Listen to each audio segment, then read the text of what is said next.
Hallelujah. धन्यवाद देते हैं प्रभु यीशु मसीह का। आज थोड़ी देर प्रभु के वचन के द्वारा बात करेंगे। बगल वाले से बोलिए, प्रभु कुछ नहीं करेगा, कुछ आपको भी करना पड़ेगा।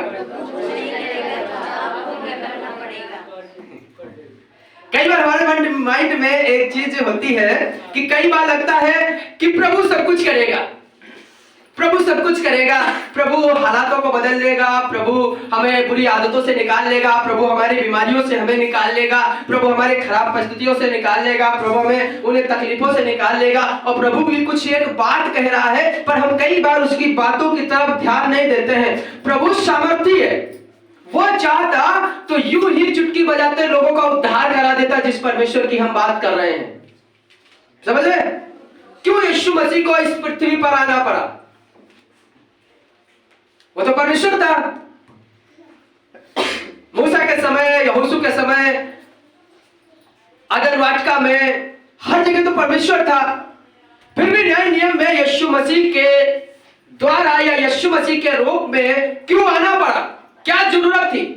वो जो आकाश को तान देता है, पृथ्वी को बना देता है, वो जो उसके कहने से पहाड़ पिघलने लगते हैं, उसके बोलने से पहाड़ पिघलने लगते हैं, समुद्र को वो चुल्लू में नाप लेता है, तो यूं कह देता और हमारा और आपका उद्धार हो जाता।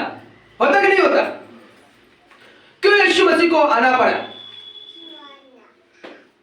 कुछ काम है जो हमें खुद करना पड़ेगा। सुनिएगा, यहोशू की किताब पहला अध्याय और उसका पहला और दूसरा पद। परमेश्वर का नबी मूसा मर गया है। मूसा अभी तक मिस्र से इजरायलियों को लेकर आया था। अब मूसा की मृत्यु हो गई है। अब उसके लोग प्रभु पर भरोसा करने वाले हैं और परमेश्वर यहोशू को तैयार कर रहा है। और यहोशू से एक बात कह रहा है, सुनिएगा, एक की एक। यहोवा के दास मूसा की मृत्यु के बाद, यहोवा के दास मूसा की मृत्यु के बाद यहोवा ने उसके सेवक यहोशू से जो नून का पुत्र था कहा क्या कहा? मेरा दास मूसा मर गया है। मेरा दास मूसा मर गया है, क्योंकि अब इजरायलियों की कोई अगुवाई नहीं करेगा। अब मेरा दास जो अगुवाई करता था, मेरा दास जो लोगों को समझा रहा था, मेरा दास जो लोगों की तरफ अगुवाई करता था कि परमेश्वर पर तुम भरोसा करो, परमेश्वर के कहने के अनुसार चलो, परमेश्वर के अनुसार जीवन व्यतीत करो, परमेश्वर के विपरीत तुम काम ना करो, परमेश्वर के विरुद्ध तुम पाप ना करो, तो तुम छूट जाओगे। और मूसा अलग अलग तरीके से लोगों को इजराइल से, मिस्र से निकालकर अलग अलग तरीके से लेकर आया। अब मूसा की मृत्यु हो गई है। अब परमेश्वर को चिंता है कि मेरे लोगों की अगुवाई कौन करेगा, क्योंकि जब मूसा साथ था तब तो इनके समझ में नहीं आ रहा था। अब मूसा मर गया है तो अब कहां समझ में आएगा? फिर वो परमेश्वर ने यहोशू से एक बात कहने लगा कि मेरा दास मूसा मर गया है। सुनिएगा, इसलिए अब तू उठ,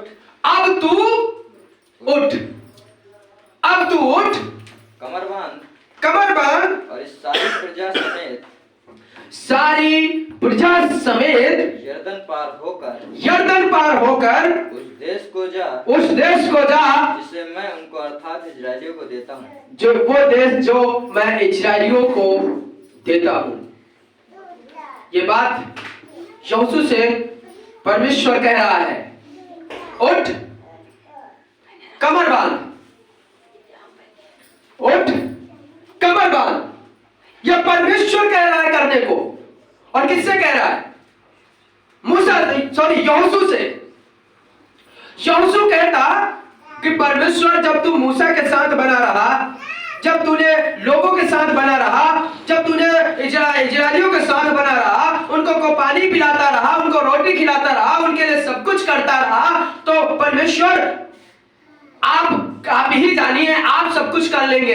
यह काम था यहोशू का कि वो उठे और अपनी कमर बांधे।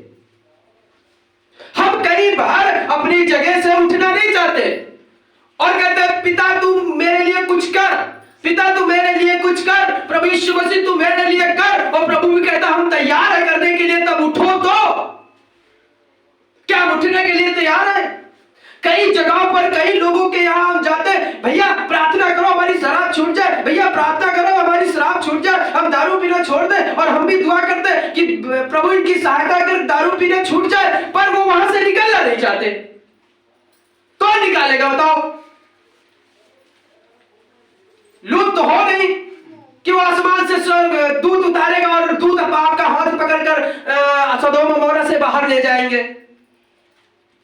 परमेश्वर ये बात आपसे कह रहा है। उसने कई जगहों पर कहा कि उनके बीच से तुम निकलो, और हम निकलना नहीं चाहते, हम वहां से हटना नहीं चाहते, हम अपनी जगह को छोड़ना नहीं चाहते, और परमेश्वर से बराबर प्रार्थना कर रहे हैं। परमेश्वर भी एक बात कह रहा है, उठो।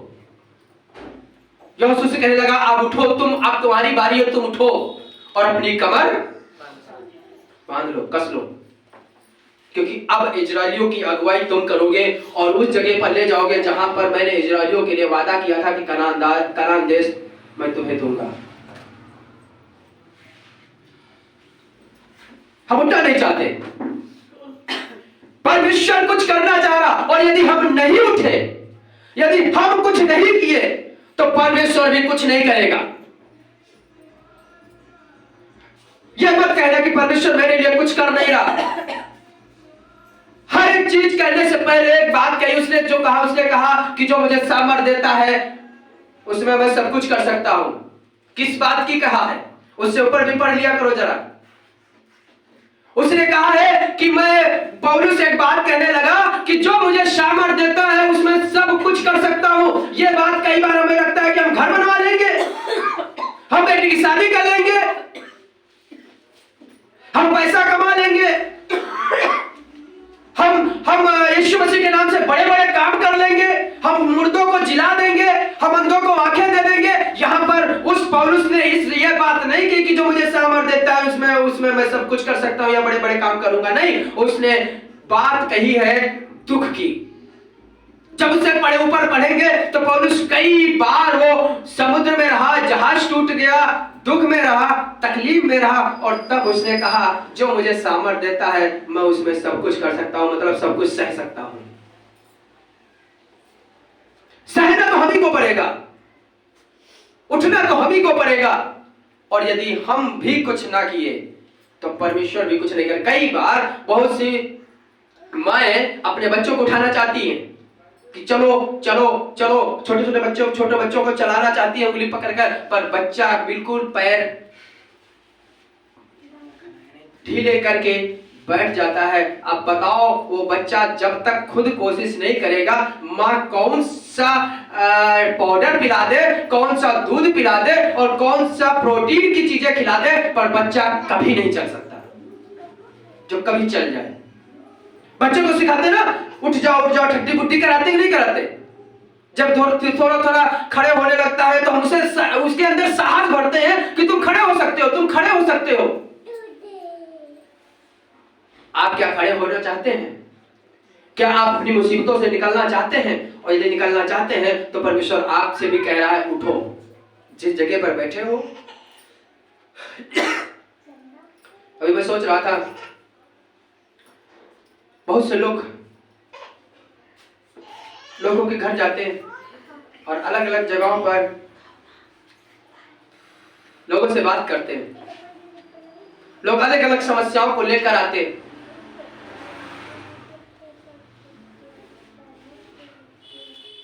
भैया प्रार्थना करो,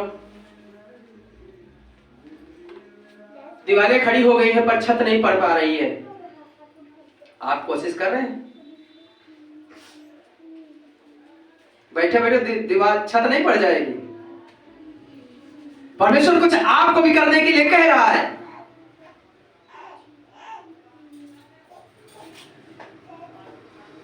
संघर्ष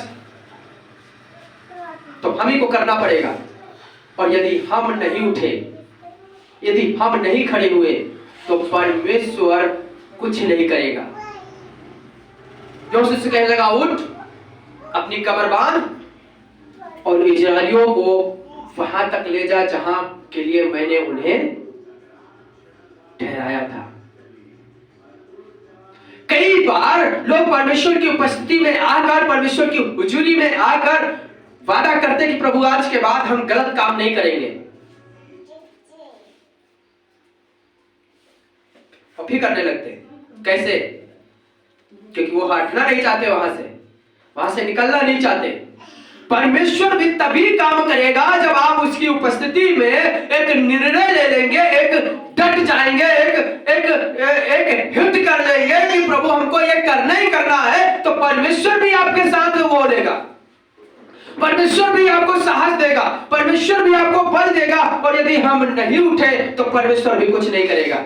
फिर मत कहिएगा कि परमेश्वर हमारे लिए कुछ कर नहीं रहा है, क्योंकि हम उठना नहीं चाह रहे।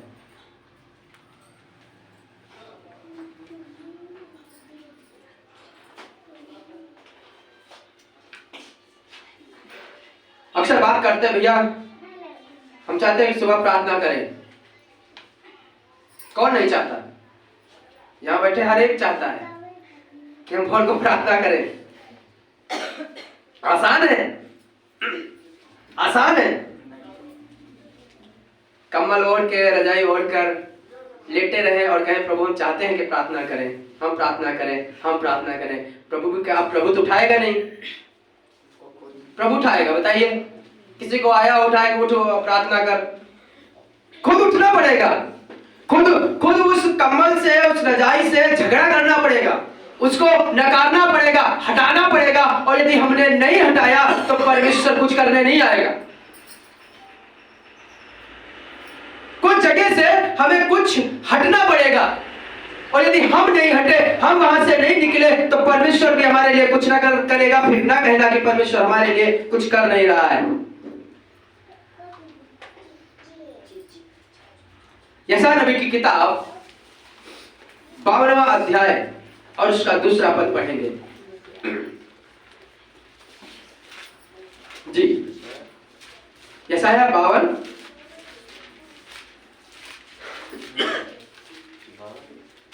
और उसका 2 पद। अपने ऊपर से धूल झाड़ दे, अपने ऊपर से, सब है यहाँ, अपने ऊपर से धूल झाड़ दे। अब परमेश्वर धूल झाड़ने नहीं आएगा। ये किससे कह रहा है? ये बात किससे कह रहा है? हमसे। और यदि हम नहीं झाड़ेंगे तो परमेश्वर झाड़ने नहीं आएगा। उसने कहा अपने ऊपर से धूल झाड़ दे। हे यरूशलेम, हे यरूशलेम, उठ उठ। हे सियोन की बंदी, हे सियोन की बंदी, अपने गले के बंधन को खोल दे। अपने गले के बंधन को खुद खोल दे, खुद वहां से निकल। और यदि तू नहीं झाड़ेगा और यदि तू नहीं उठेगा तो मिट्टी तेरे साथ रहेगी, गंदगी तेरे साथ रहेगी, पाप तेरे साथ बना रहेगा। और यदि तू पाप की जगह से नहीं उठा तो पक्का पाप में डूब जाएगा और फिर कहेगा कि परमेश्वर तू मुझे पाप से बचा। परमेश्वर ऐसे पाप से नहीं बचाएगा, हमको वहां से उठना पड़ेगा, वहां से हटना पड़ेगा। और यदि हम वहां से नहीं हटे तो पाप तो हम पर प्रबल होगा ही। अपने ऊपर से धूल झाड़ दे, और फिर लिखा है उठ। उठना नहीं चाहते, बैठे रहना चाहते हैं।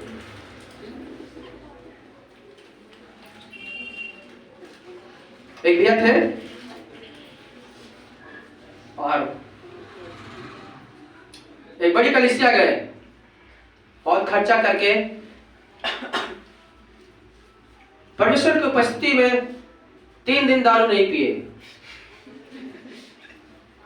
4 दिन नहीं पिए, बहुत बढ़िया, बहुत खुश। उनकी पत्नी भी बहुत खुश, हमारे पति दारू छोड़ दिए। 5 दिन नहीं पिए, 6 दिन नहीं पिए, 7 दिन नहीं पिए, 8 दिन नहीं पिए, 9वें दिन नहीं पिए, और 10वें दिन थोड़ी लगा कर आ गए। हमारे पास फोन किए, भैया हम तो बड़ी कलीसिया गए थे। हमने कहा कलीसिया, बड़ी कलीसिया थोड़ी दारू छुड़ा देती है, कुछ काम आपको भी तो करना पड़ेगा। यदि आपके लिए कुछ प्रार्थना की गई है तो प्रार्थना करने के बाद हमको उस संगति से हटना है। और यदि हम नहीं हटे तो वो हम पर प्रबल होगा।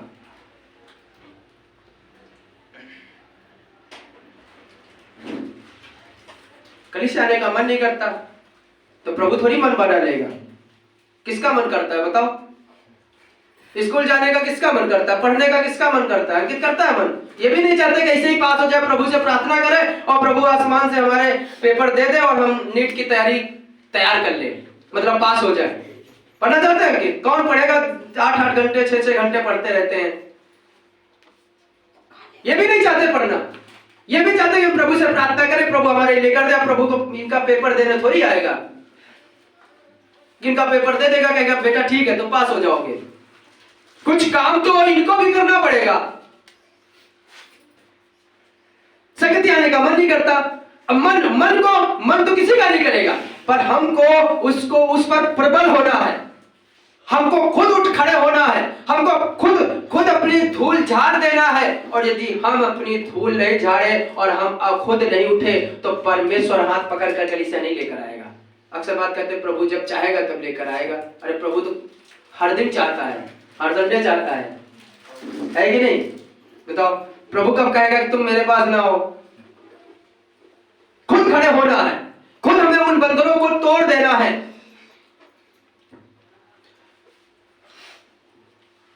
एक भिखारी अंधा भीख मांग रहा था। यीशु मसीह रास्ते से गुजर रहे थे। उसने आवाज सुनी कि यीशु जा रहे हैं।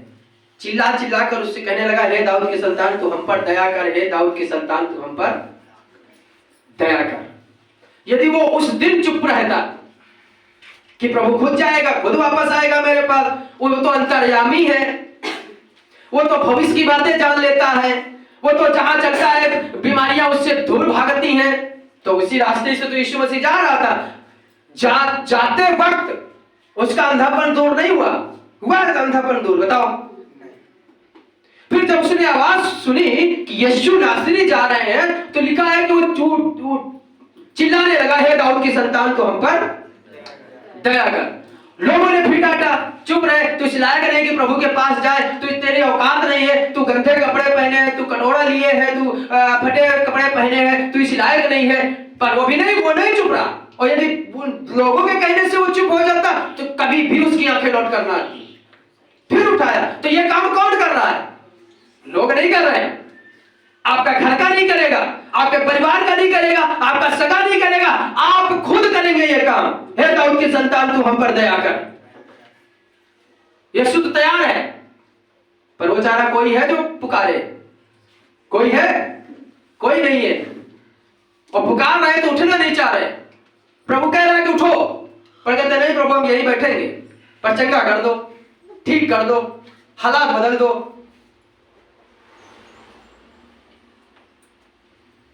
हम नहीं कुछ करना चाहते। और यदि हम कुछ नहीं करेंगे तो प्रभु भी कुछ नहीं करेगा। जब हम पढ़ाई करने जाते थे तो अक्सर टीचर उस पर ज्यादा ध्यान देते थे जो थोड़ा सा पढ़ता था, और उसे पीटते भी थे। और जो पीछे बैठे सीट पर किसी का चित्र बना रहा है, किसी का नाम लिख रहा है या लिख रही है, कुछ भी कर रहे हैं, तो कहता लिखो, पीछे लिखते रहो। अब क्या करें भैया, रोज कहे तो रहे पढ़ के आओ, पढ़ नहीं लो। जो एक लेसन पढ़ के आता उसे और पिटाई करता कि और अच्छे से बेहतर कर सके। प्रभु भी ठीक वही काम करेगा यदि आप एक काम करने के लिए तैयार हो, एक ठान लिया है। अभी अंकित भाई ने एक बात बोली कि लालसा कि तेरे भवन में यत्न करूंगा, चाहत रखूंगा, लालसा करूंगा। हमारी लालसा है पर हम उठना नहीं चाह रहे। आलसी की तरह बैठे हैं और प्रभु कहता बैठे रहो, कुछ नहीं होगा। ये काम आपको करना पड़ेगा। और लिखा है कि वो कहने लगा, हे दाऊद की संतान तू हम पर दया कर। चुप नहीं रहा और चिल्लाता रहा। और यीशु मसीह ने कहा, तू इसे मेरे पास ले आओ। और जब लेकर चल रहे थे तो उसने अपना झोला छोड़ दिया, अपना कटोरा छोड़ दिया और अपना डंडा छोड़ दिया। हम क्या छोड़ना चाहते हैं? अपना बिस्तर नहीं छोड़ना चाहते, अपना घर नहीं छोड़ना चाहते, अपना पैसा नहीं खर्च करना चाहते, अपने कपड़े नहीं उतारना चाहते, अपनी धूल खुद नहीं झाड़ना चाहते और बैठे कहते कोई दूसरे ही आके झाड़ दे। तो दूसरे का कब तक इंतजार करेंगे? जब तक खुद नहीं करेंगे तो प्रभु भी कुछ नहीं करेगा, कहेगा बैठे रहो। तो खुद भी करिए, खुद हिम्मत बांधना पड़ेगा, खुद उठ खड़े होना पड़ेगा। और फिर लिखा है कि उसने जब डंडा और कटोरा और कपड़े वहीं पर छोड़ दिया और छोड़कर यीशु के पास लोग लेकर गए, तो यीशु मसीह कहने लगा मैं तेरे लिए क्या करूं बता। कहने लगा मैं चंगा होना चाहता हूं। तो यीशु मसीह ने कहा शक्ति निकालो, चुप चुप करके और ठीक कर दिया। उसने कहा जा तेरे विश्वास ने तुझे चंगा किया है। विश्वास है पर हम काम नहीं करना चाहते, हम उठना नहीं चाहते, हम वहीं पर बैठे रहना चाहते हैं और कहते हैं कि प्रभु हम काम नहीं करेंगे, पर प्रभु हमारे घर की दरिद्रता नहीं जा रही, हम खर्च में थोड़ा सा वो नहीं करेंगे, हम बुराई करते रहेंगे, हम गलत जगहों पर पैसा खर्च करते रहेंगे और कहेंगे कि भैया हमारे घर में पैसा नहीं रो रहा, कहां से रुकेगा। प्रभु कह रहा थोड़ा सा कम खाओ, चटोरे कम बनो।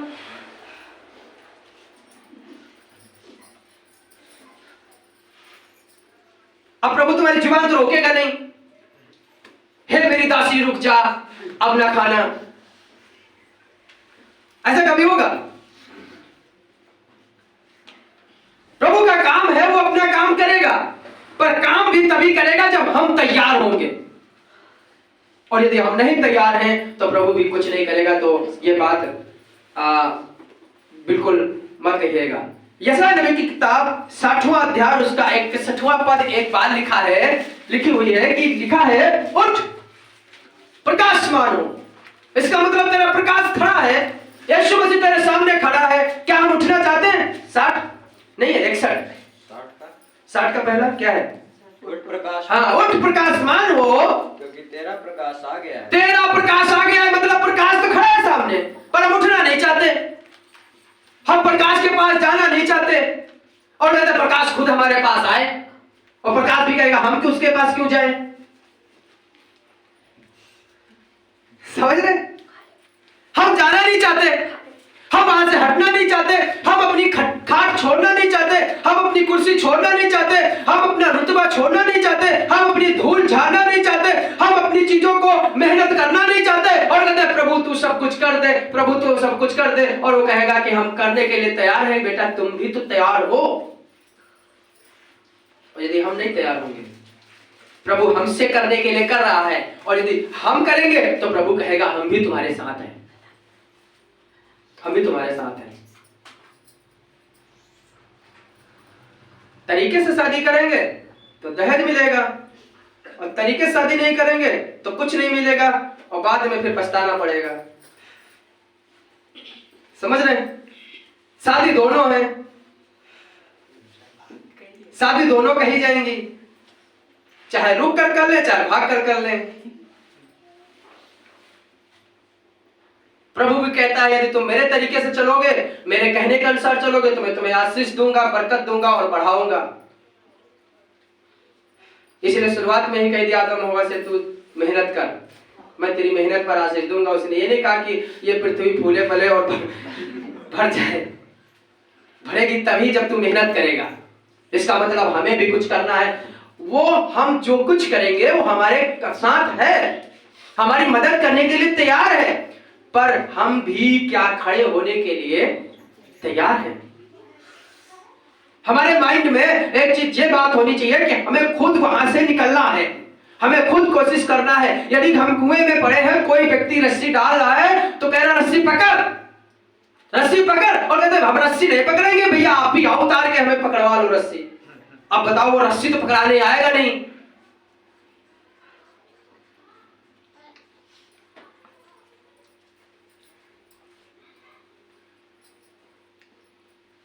हम जब पढ़ने जाते थे तो हमारे टीचर कहते हैं नकल करने के लिए भी अकल होनी चाहिए, है कि नहीं?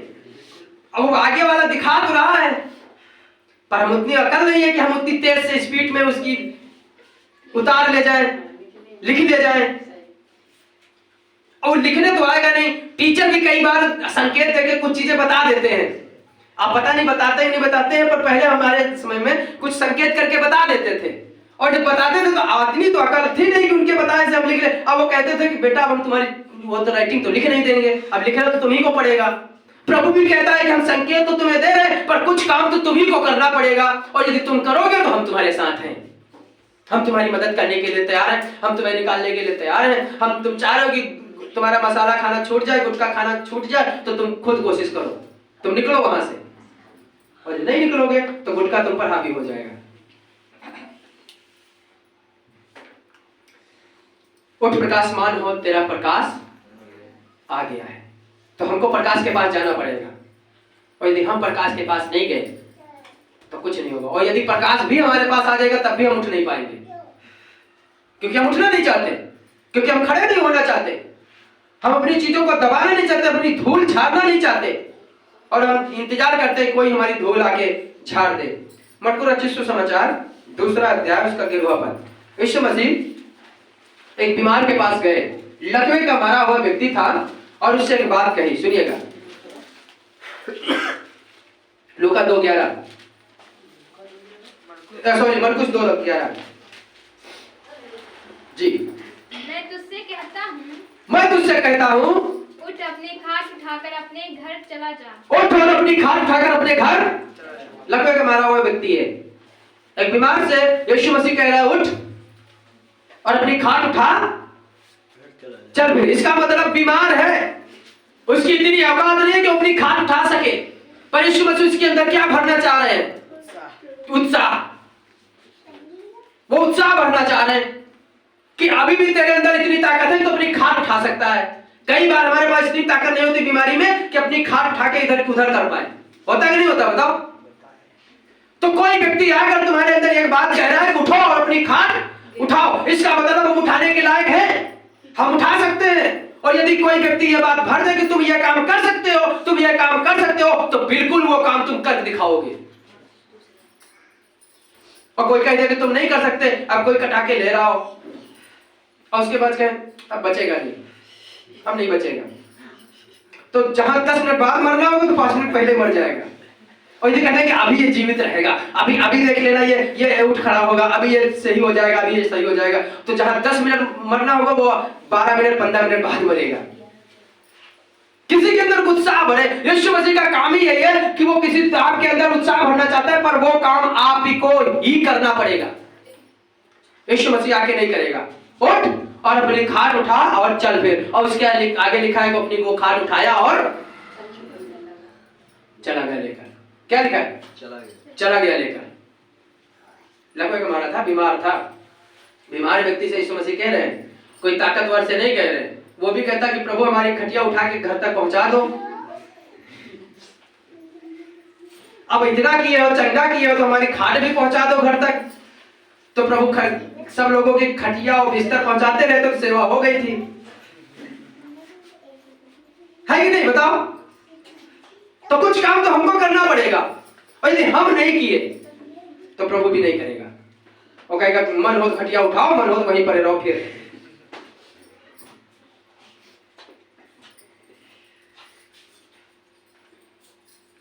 प्रेरितों के काम 9वां अध्याय और उसका 33 और 34वां पद पढ़ेंगे जी।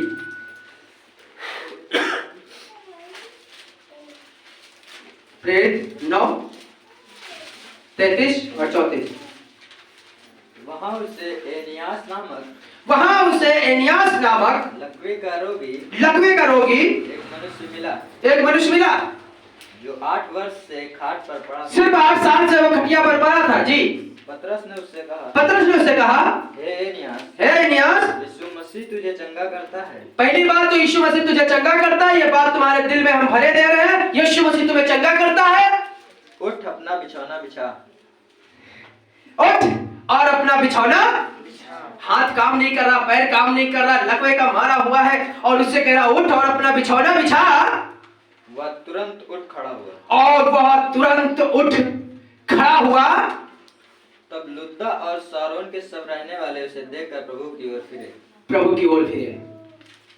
वो कुछ काम हमें और आपको करने के लिए कह रहा है।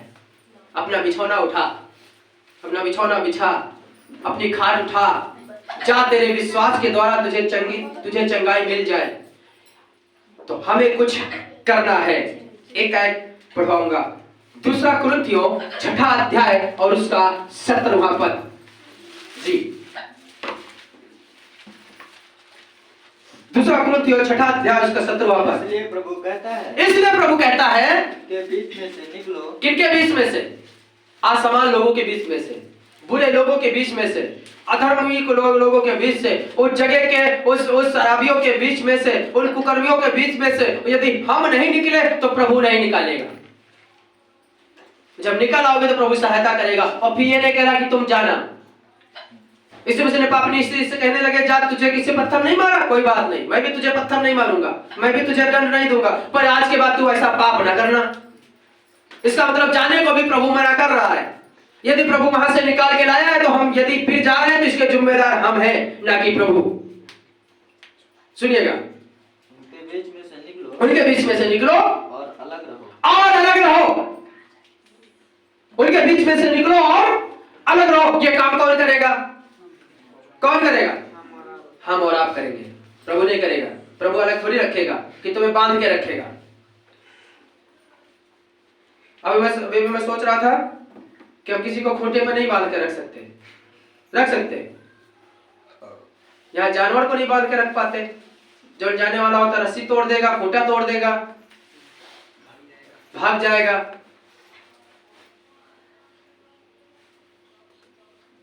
जब तक हम कुछ नहीं करेंगे तब तक प्रभु भी कुछ नहीं करेगा। और यदि हम करने के लिए तैयार हैं तो प्रभु भी हमारा साथ देने के लिए तैयार है।